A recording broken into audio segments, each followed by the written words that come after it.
Seminggu baru paham kenapa kok Samsung bikin Fold 5 kayak gak ada bedanya sama Fold 4. Worth it buat upgrade atau enggak nih?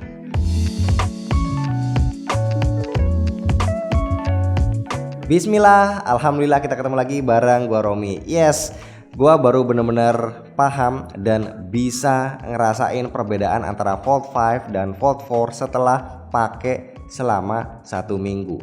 Kalau ada keraguan apa iya bakal laku nih si Fold 5 secara kelihatannya kok kayak gitu-gitu aja. Nah, di sini mungkin kita lupa kalau target market dari Fold 5 bukan buat semua kalangan.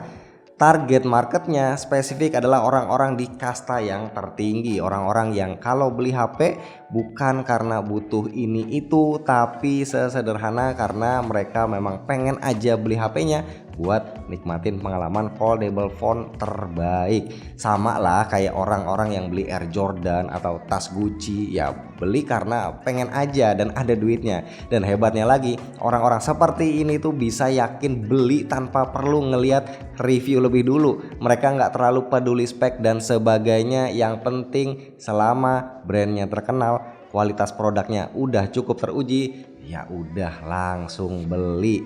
Nah, saat ini Samsung Fold udah sampai generasi kelima dan Samsung masih jadi satu-satunya produsen HP foldable yang bisa jualan resmi dalam waktu bersamaan dengan launching globalnya. Belum ada brand lain yang bisa melakukan ini. Dan karena udah masuk ke generasi kelima ini, artinya bolehlah dibilang Samsung ini jadi produsen yang paling pengalaman bikin HP layar lipat. No offense ya, si Mbah Google aja kemarin itu kan baru bikin Fold juga, tapi agak laku karena memang gak segampang itu ya buat bikin HP foldable.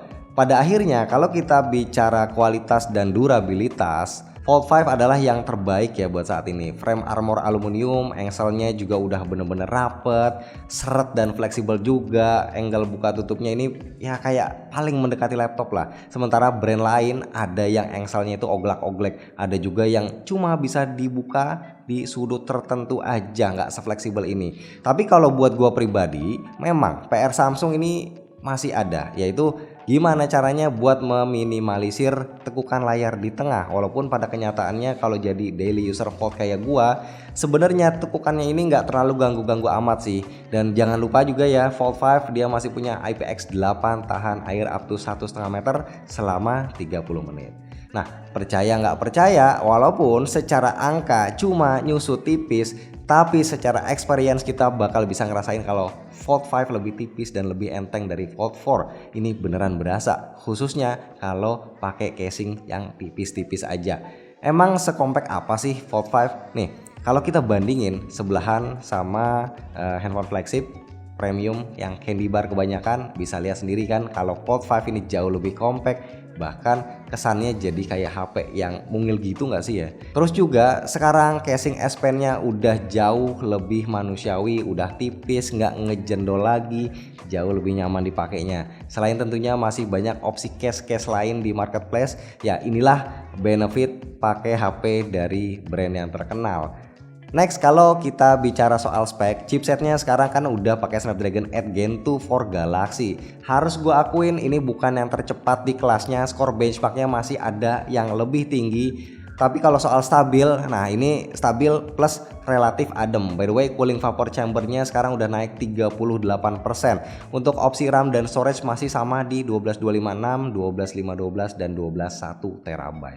Bahkan kapasitas baterainya ini juga masih stay ya di 4400 mAh. Cuma karena chipsetnya lebih efisien, jadi ketika gue bandingin dengan Fold 4, gue bisa dapetin SOT lebih lama 30-60 menit di Fold 5. Ya beda tipis sih, tapi tetap lumayan.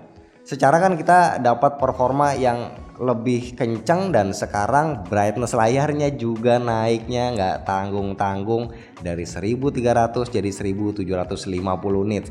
Jadi dia tetap cerah di bawah sinar matahari. Buat yang sering aktivitas di outdoor akan sangat menikmati upgrade layarnya ini.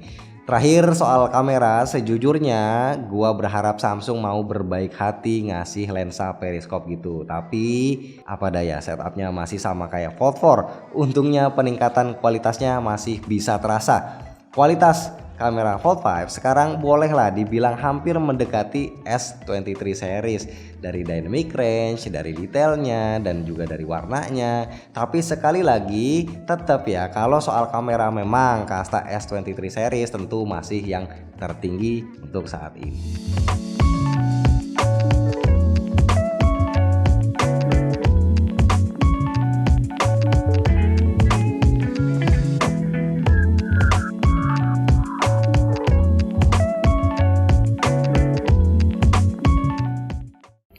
Perekaman video 4K 60 fps.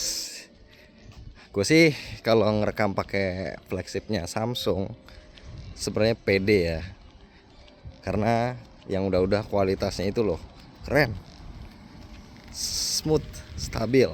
Ini aja belum pakai ultra steady, ini masih yang biasa. Oke, yang sekarang ini pakai super steady on. Mari kita lari ya, kita olahraga siang-siang. Stabil, mantap. Karena di Fold 4 aja juga hasilnya memang gua pakai sehari-hari buat ngerekam enak banget ya. Jadi ya ini harusnya udah lebih oke lagi lah, tidak perlu dipertanyakan. Mantap. Autofokusnya kita tes ya. Oke, nih kamera depannya juga sama enak ya, bisa 4K 60 fps, stabil, dynamic range-nya juga mantep. Aduh, benar-benar nikmat sekali menggunakan smartphone ini untuk merekam video, nggak kalah sama S series.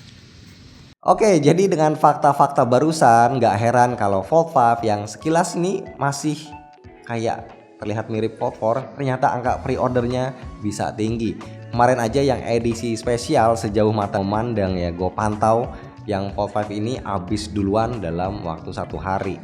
Artinya memang si calon user Fold ini dia tahu ya gimana cara mendapatkan experience yang berbeda dari biasanya.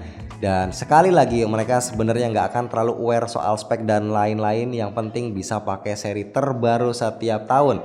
Secara mereka beli karena mau, bukan karena butuh. Dan sebagai pengguna gue juga memang merasakan ada improvement dari Fold 4 ke Fold 5 yang ini. Dan tentunya sebagai user Fold series selama 2 tahun terakhir, gue pribadi ya berharap tahun-tahun mendatang semoga nih Samsung masih bisa konsisten untuk ngasih inovasi yang lebih wah lagi.